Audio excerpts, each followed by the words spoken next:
Vamos voltar, finalizar. Sim, eu estou falando, agora falando para vocês sobre o Império Napoleônico, de fato, né? A instituição dele. Vou falar um pouco sobre a política interna. Napoleão, ele se esforçou para restabelecer a ordem interna na França, tá? Como eu disse a vocês, ele se autoproclamou imperador da França. Então, é como se uma pessoa simplesmente se autoproclamasse presidente de um país. Entendem a importância disso? Então, Napoleão, apesar de ele ter defendido, quando ele assume e se torna... Vão desculpando os barulhos, porque parece que os vizinhos hoje resolveram fazer não sei o que. Barulho tão desnecessário. Odeio. Sim, Napoleão ele defendia, claro, a princípio interesses de burgueses, até porque foram eles que o apoiaram, tá? Então, assim, em que pese ele ter, na verdade, trazido nesse novo império da França grandes garantias de acesso para esses burgueses, mas ele também podemos dizer que ele foi um bom imperador, tá? Por quê? Porque ele começou a criar, por exemplo, ele criou um banco que é uma instituição financeira, claro, instituiu moeda. Isso beneficiou de fato muito a burguesia, mas acaba querendo ou não beneficiando outros grupos. Ele organizou a arrecadação de impostos, investiu na construção de obras públicas, o que aumentou, querendo ou não, a oferta de trabalho para o grande número de desempregados que o país estava enfrentando. Ele não quis restabelecer os privilégios dos senhores feudais e da igreja. Na época das revoluções, eles confiscaram, o exército, através do governo, confiscou terras dos senhores feudais, que eu já disse a vocês que é feudalismo, já estudamos sobre isso, e confiscou também terras das igrejas. A igreja, através do seu poder da religião católica, ela conquistou muitas terras. Então, o governo confiscou essas terras dos senhores feudais e da igreja, um ponto positivo, né? E quando Napoleão se autoproclamou imperador, ele não devolveu essas terras para os senhores feudais, nem devolveu essas terras para a igreja. Tá? Ele, na verdade, fez um acordo com o clero, né, que são os representantes da igreja, que ele não ia devolver as terras, mas que ele também não ia interferir nos cultos religiosos. Então, que para a igreja também era uma situação muito confortável.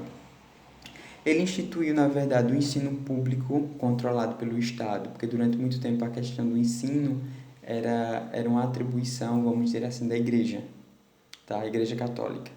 Tinha uma parte positiva, né, de promover o ensino, a igreja, por exemplo, mas, por outro lado, a igreja alienava muito as pessoas para que todo mundo seguisse o que ela pregava. E durante um período longo da história, a igreja não teve nada de contribuição positiva, como todo mundo também já sabe disso, né? Napoleão, ele instituiu o Código Napoleônico, né, que foi o primeiro código civil francês. Nesse código dele, um código, na verdade, é um conjunto de leis, tá? Nós temos hoje, por exemplo, o Código Civil, o Código de Processo Penal. Sim, eu estava falando que Napoleão instituiu o Código Napoleônico, né? Que era um Código Civil francês. O que é um código, professor? Vou apresentar a vocês o meu Código de Civil, tá? Código, na verdade, é um conjunto de leis. Você pega leis sobre determinada coisa e coloca num código. Você monta um código. Isso é um código. Esse aqui é civil, tá? Direito civil. Aqui tem tudo sobre direito civil. Casamento, divórcio, todas essas questões que o direito civil envolve. Eu também tenho outros, tá? Tô só mostrando para que vocês saibam o que é um código.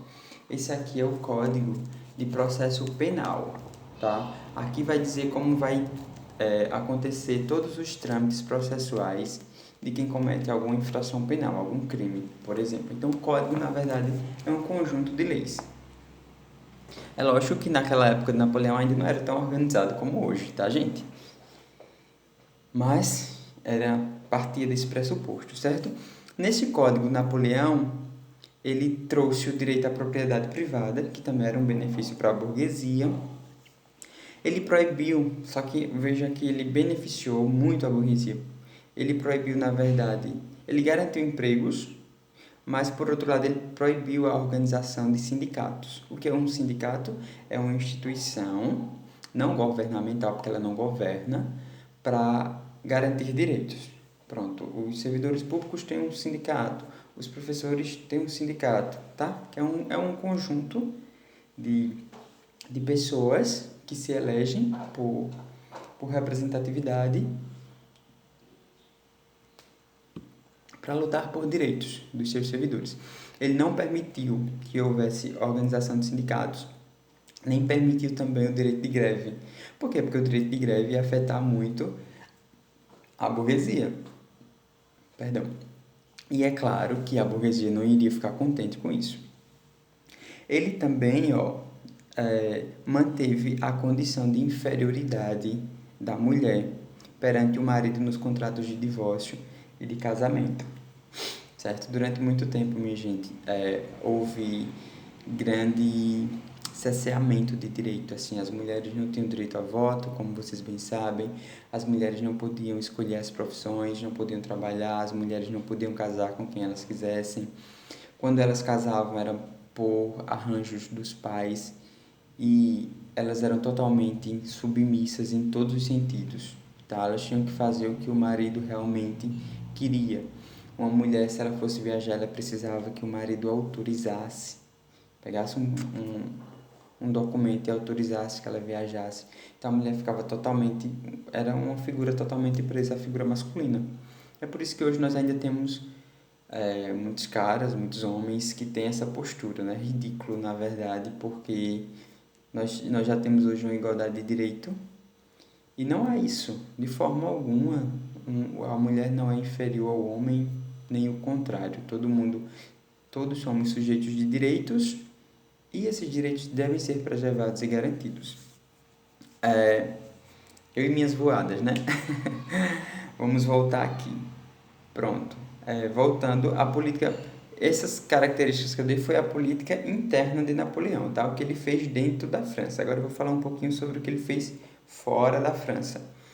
Ele buscou, na verdade, um enfrentamento de vários exércitos. Como eu disse a vocês, ele era um general do exército, então ele estava sempre em batalhas.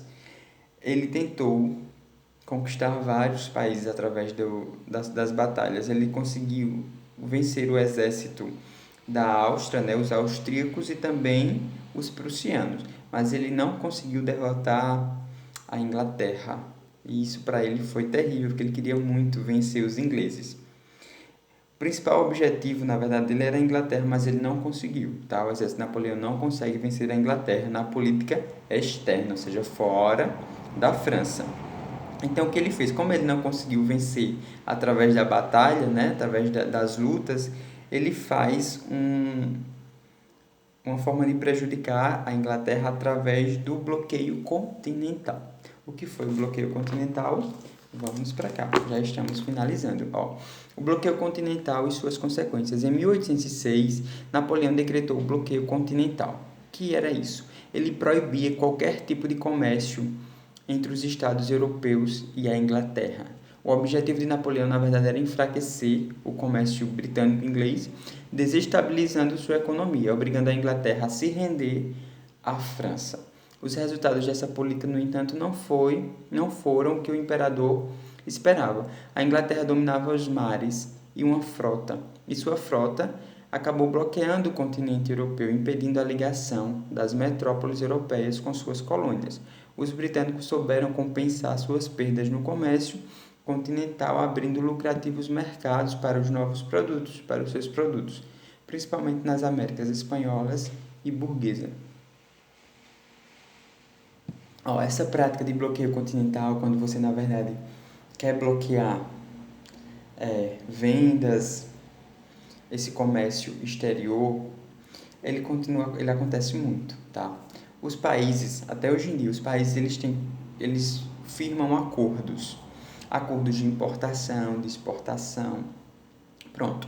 Se os Estados Unidos quiserem fazer um bloqueio continental contra os produtos brasileiros, então prejudica a nossa economia, porque nós somos exportadores de alguns produtos. Nós temos muitos produtos que são exportados, como laranja, a soja e tantos outros, tá? Então, o país, quando ele quer prejudicar o outro, ele faz um bloqueio continental, para não permitir que esses produtos entrem e acabar prejudicando a economia. No caso de Napoleão, não deu muito certo o que ele tentou fazer com a Inglaterra naquele período.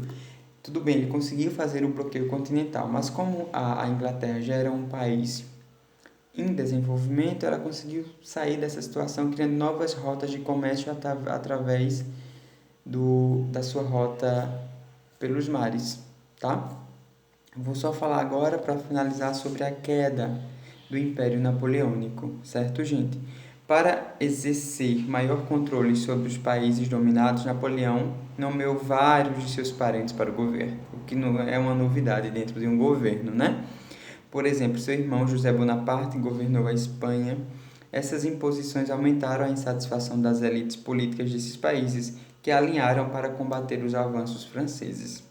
Mesmo vencendo algumas batalhas, Napoleão não tinha recurso para continuar lutando frente a tantos combates que a França estava desencadeando. Acabou sendo invalidado em 1814. Napoleão foi forçado a renunciar, tá? Deixar o governo francês e se exilar na ilha de Elba.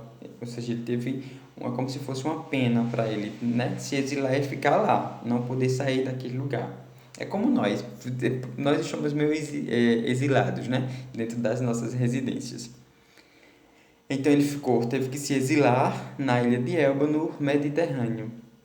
Luís, 18, irmão de Luís, 16, assumiu o trono, autoproclamando-se rei da França.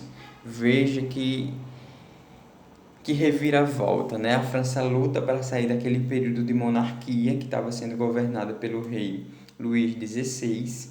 Tem todas aquelas lutas jacobinos, girodinos. Surge a figura de Napoleão no controle do governo, se autoproclamando imperador. A França começa a ter uma constituição, código.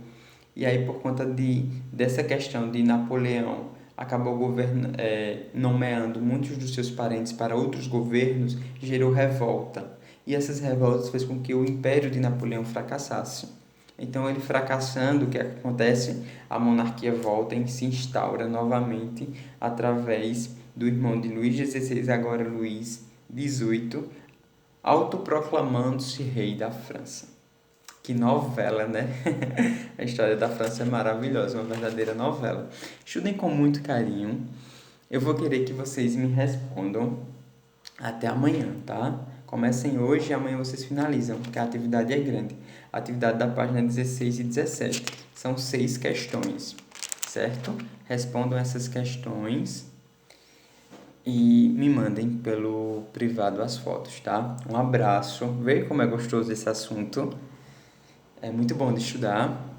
E um forte abraço, viu, meus queridos? Eu morro de saudade de vocês nas nossas aulas. Estudem, aprendam. História realmente é algo muito libertador. Vejam que o tempo todo a gente se depara com conteúdos históricos que são vivências da nossa realidade. E quando a gente tem a concepção e a compreensão disso, é fantástico. Um abraço. Fiquem com Deus.